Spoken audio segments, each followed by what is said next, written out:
Hello everyone, I am Professor Nikhil Verma. We are going to now continue with the same subtopic, which is super profits. In the previous video, we solved one illustration. Now we are going to look at another illustration, which is a bit different from the one that we solved in the previous video. All right. So I'll just read out the question for you guys. From the following information in respect of a business of a company, calculate the value of goodwill under 5 years purchase of super profits, annuity method of valuation, and capitalization of super profits. So we are supposed to find out goodwill on these three methods. All right. To continue, the following information is available. The profits earned for the following years is available as under 12-13 1 lakh, 13-14 1 lakh 20,000, 14-15 1 lakh 10,000. If you observe closely, the profits are not in ascending or descending order. So we are not going to use weighted average. We are going to use simple average profit to calculate average profit, that is. Then we have information about the normal rate of return, which is at 10%. Average capital employed in the business is rupees 6 lakh. Present value of annuity of rupee 1 for 5 years at 10% is 3.78. So for the second method, they have already given us the annuity value. Then the profits included non-recurring profits on an average basis of rupees 10,000. So every year there has been a non-recurring profit which has been mentioned as a recurring profit in the P&L account. It amounts to rupees 10,000 every year. So we are supposed to find out the adjusted profit also. So let me make another column here.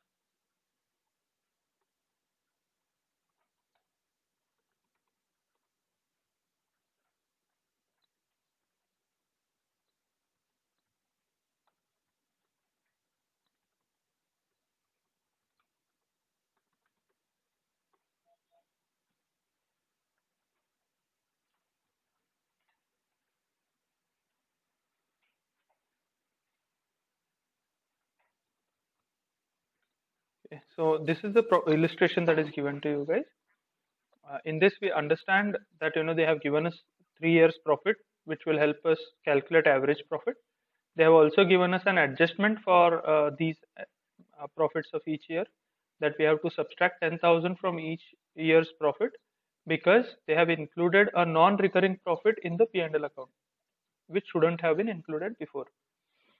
So after making that adjustment, we are going to use simple average profit and calculate average profit. We need to calculate average profit and normal profit because these two will help us calculate super profit. So once we calculate average profit, we then have to calculate normal profits. The formula is average capital employed into NRR divided by 100. In the previous illustration that we solved in the previous video, average capital employed was not given. However, in this particular problem, in this illustration, average capital employed is already given. So you don't have to calculate it once again like we did in the previous illustration. So we'll just take directly 6 lakhs into normal rate of return. Normal rate of return is given at 10% divided by 100. We will get normal profit. Then we will calculate super profit because we will then have the value of average profit and normal profit. We will substitute those values here and calculate super profit.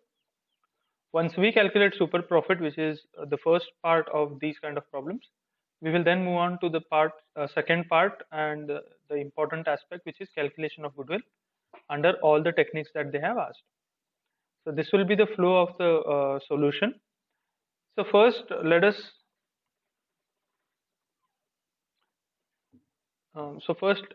calculate adjusted profit. For adjusted profit, I'm going to take the years.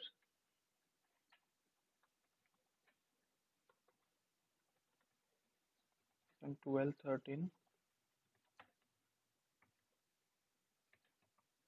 14, 14 and 15. I'm going to take the profits of these years. Profit for 11, 12 has been 1 lakh. Let me make this correction, guys. For 13, 14, it has been 1 lakh 20,000. For 14, 15, it is 1 lakh 10,000. From this, we have to reduce non-recurring profits. from each of the years. So the non-recurring profits has been how much? 10,000 per annum on an average. So we'll take 10,000 in all 3 years. We'll get adjusted profit. Adjusted profit will be profit of that year minus the non-recurring profit. Do the same for all 3 years. We will get our adjusted profit. Now that we have our adjusted profit of 3 years, we will then find out average profit. The formula is total profit divided by number of years. How many years are given? 3 years. So let us take the profits of 3 years. 1, 2, and 3. I have taken the total profit, that is profit of 12-13 plus profit of 13-14 plus profit of 14-15, and I'll divide it by number of years, which is 3. So the amount that we have got here is 1 lakh. To simplify it for you, see, I'll first calculate total profit here. That is total adjusted profit. Total adjusted profit will be 90,000 plus 1 lakh, 10,000 plus 1 lakh. See, it came up to 3 lakh. So what we are going to do is, we are going to take 3 lakh and divide it by 3. So we get 1 lakh. So the average profits is 1 lakh. Now that we have found out the average profit, let us move on to step 2, which is calculation of normal profit. In order to calculate normal profit, we need average capital employed. Average capital employed is given in the problem here at 6 lakh into normal rate of return. How much is the normal rate of return, guys? The normal rate of return is given in the illustration at 10%. So 10 divided by 100. So the normal profits are 60,000. Now that we have average profits and normal profits, we will then move on to calculate super profits. The super profits are calculated by subtracting average profits from normal profits. Our average profits are 1 lakh minus the normal profits are 60,000. So super profit is valued at rupees 40,000. Okay. I'm sorry. Now we will take this 40,000 and we will use it for calculation of goodwill under all the methods that they have asked. So in the first method, they say that the goodwill is 5 years purchase of super profit. This will be our step 4, that is valuation of goodwill. Under step 4, part A is so goodwill on the basis of purchase of super profits. So super profit is 40,000 into number of years purchased. Number of years purchased is how much, guys? 5. That will be 2 lakhs rupees. So under this method, which is purchase of super profits method, the value of goodwill of this company is 2 lakhs. Now the next method that we have is annuity method.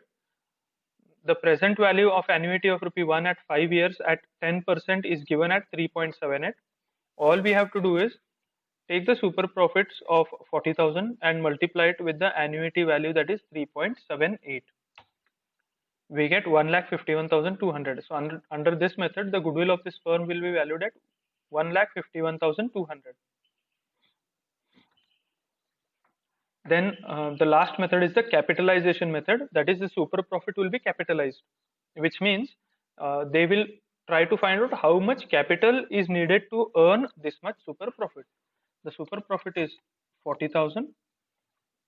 We are then going to multiply it by 100 and divide it with the normal rate of return, which is 10%. So we get 4 lakhs rupees. So we have got 3 amounts of goodwills here. Under the first method, it is 2 lakh. Under second method, it is 1,51,200. And under the third method, it is 4 lakh. Now, depending on what is the purpose of evaluation of goodwill, we are going to choose one of these values. Okay.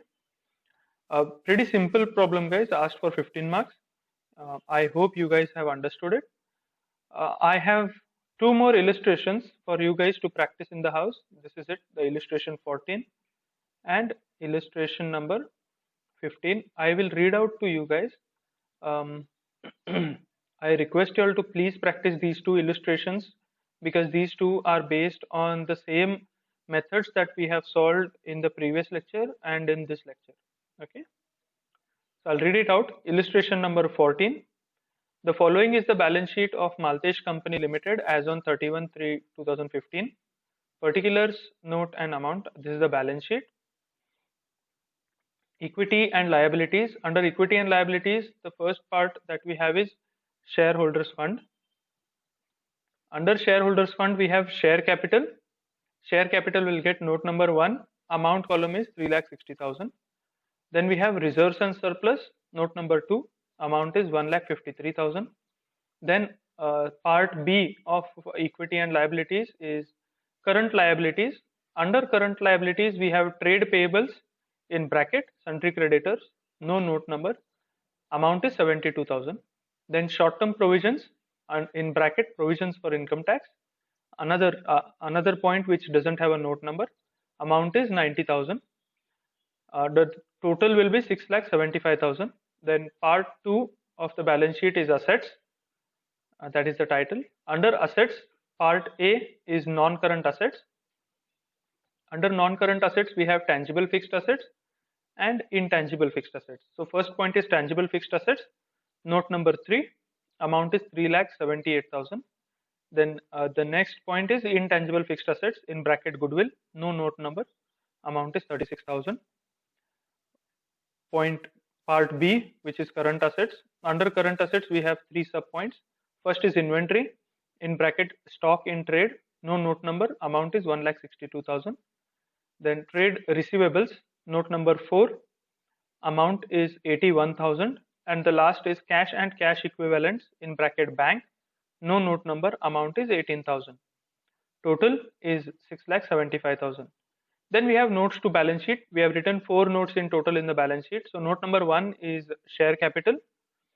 Under that, we have equity share capital, in bracket 36,000 shares of rupees 10 each, fully paid. Amount column 3,60,000. Total of note number 1 is 3,60,000. Note number 2 has reserves and surplus. In that, point number 1 is capital reserve. Amount is 45,000 to be written in the outer column. The next point is profit and loss account on 1/4/2014, 18,000, inner column. Then we have to write profit and loss account, in bracket current year, 90,000 in the inner column. Do the total and take the total out in the outer column at 1,08,000. Sorry. The total of note number 2 is 1,53,000, which is 1,08,000 plus 45,000. Note number 3 is tangible fixed assets. The first asset under this head is land and buildings. Amount is 2,52,000 in the outer column. The next is plant and machinery. Amount is 1,26,000, again in the outer column. Do the total. Total will come up to 3,78,000. Then note number 4 is trade receivables. Under this note, we have 2 points. First is book debts, 90,000. Write it in the outer column directly, it's fine. Then we'll do less provisions, that is provisions for bad debts. 9,000 in the outer column again. Subtract it from 90,000 and write the total as 81,000. With this, we come to the end of balance sheet and notes to balance sheet. We will see what other information is given. They are saying compute the value of goodwill of the above company on the basis of A, 5 years purchase of super profits, and second point is capitalization of super profits method. For which purpose the following information is furnished. The rate of income tax may be taken at 50%. Adequate provisions have already been made in regards to income tax and depreciation. So this information is given to you additionally. You don't have to worry about it because they have given you the rate of income tax, and in the next point itself they have told you that they have already made provisions for income tax and depreciation. We will ignore this. The next point that they have given is the reasonable return on the average capital employed in the similar class of business is at 15%. That means 15% is the NRR. Okay. Now, if you, I don't know if you have observed while dictating or not, that there are no profits that are given. There are no previous year profits to calculate the average profit. Neither have they given you the average profit. In that case, what you are going to do is in that case, average profit will be taken as this value, which is P&L account balance, which is of current year only. We are not going to touch the balances of previous years. Whatever is the profit and loss account of the current year, that will only become our average profit for the calculation of goodwill. Okay, so average profit will be taken as 90,000. So practice this. You'll have to first calculate average capital employed, and then you'll have to calculate normal profit. Once you do that, average profit is already there. So calculate super profits. Using those super profits, you will calculate value of goodwill on these two methods: 5 years purchase of super profit and capitalization of super profit method. Okay. Then the next illustration in line is illustration number 15. I'll just read it out for you. The net profits of business after providing for income tax for the past 5 years are, so these are the profits that are given: 40,000, 44,000, 56,000, 46,000, and 64,000. They're not in ascending or descending order, so we are going to take profits as simple average profits. Okay. The average capital employed in the business is rupees 4 lakh. See, again in this problem, average capital employed is given. You don't have to calculate average capital employed. The normal rate of return expected in this type of business is 10%. This is the NRR that is given. It is expected that the company will be able to maintain its super profits for the next 5 years. So here they are claiming that the company will be able to maintain its super profits for the next 5 years. Calculate the value of goodwill on the basis of 5 years purchase of super profits. Second is annuity method. The annuity value is given here. So you will just take super profits, multiply it by this value here. You will get value of goodwill under second method. Then the third method is capitalization of super profits method. So pretty straightforward question. I hope you guys will solve these two, and then in the next class we will try and ascertain its value and check whether you guys got the correct answers or not. All right. Thank you guys. Have a great day.